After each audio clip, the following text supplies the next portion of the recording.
오는 9월부터 러시아에서 새로운 스마트폰을 사면 정부에서 승인한 메신저 앱이 깔려 있습니다. 바로 맥스라는 앱인데요. 무려 블라디미르 푸틴 대통령이 직접 개발을 지시한 것으로 알려졌습니다. 주요 외신들은 러시아가 이제는 국민들이 주고받는 메시지까지 감시하려는 의도라며 우려를 쏟아내고 있죠. 오늘 지라이프, 오늘은 러시아로 오지랖을 부려보겠습니다.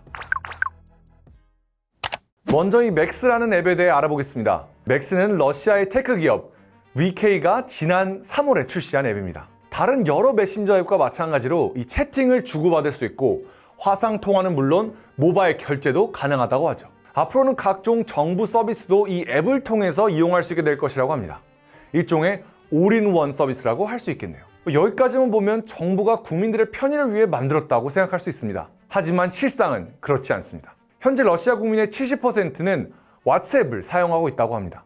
그리고 왓츠앱은 페이스북에서 사명을 바꾼 미국의 빅테크 메타가 운영하는 서비스죠. 여러 나라에서 사용하고 있고 사용자 수도 많은 널리 사랑받는 앱입니다. 근데 러시아 정부는 딱히 문제도 없는 왓츠앱 대신에 왜 굳이 별도의 정부 승인 앱 메신저를 설치하게 하냐고요? 이 사용자들의 메신저 내용, 친구 목록 등 개인적인 정보에 접근하기 위해서입니다. 왓츠앱의 데이터는 메타가 관리하고 있죠. 반면에 맥스는 사실상 정부 돈으로 운영되는 VK가 관리하고 있는 데다 서버도 러시아에 있죠. 정부가 쉽게 손댈 수 있다는 겁니다.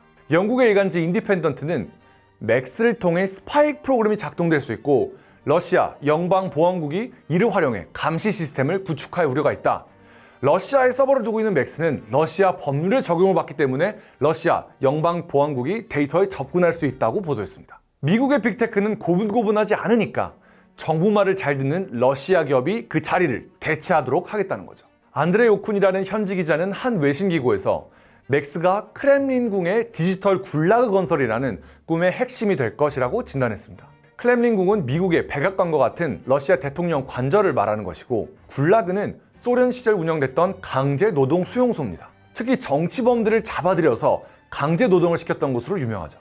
그러니까 러시아 당국은 맥스를 반정부적인 생각을 가진 이들을 색출, 감시하는 수단으로 사용할 가능성이 있다는 얘기인데요. 더 무서운 건 이게 단지 시작일 수도 있다는 겁니다. 맥스는 일종의 감시 도구일 뿐이고 이렇게 색출한 반동 분자들은 새로운 굴라그에 집어넣을 수도 있는 거니까요.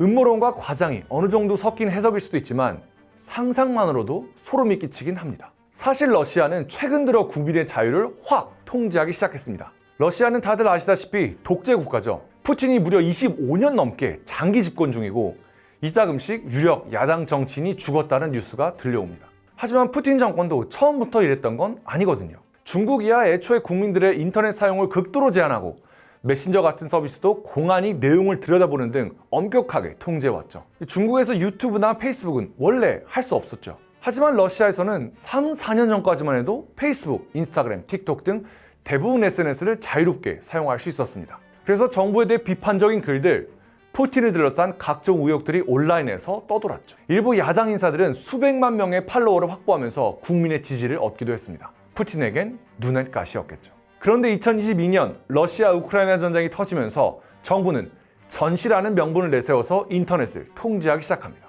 2022년 3월 러시아에서 페이스북과 인스타그램을 차단했습니다. 3월 21일에는 러시아 법원이 페이스북과 인스타그램이 극단주의 활동을 했다는 판결을 내려 사용 금지를 못 박아버렸습니다. 일부 사용자가 우크라이나 침공을 두고 러시아를 비난했는데 운영사인 메타가 이를 막지 않자 러시아군과 국가에 대한 증오선동 및 허위정보 유포행위라며 영업금지를 때려버린 것이죠.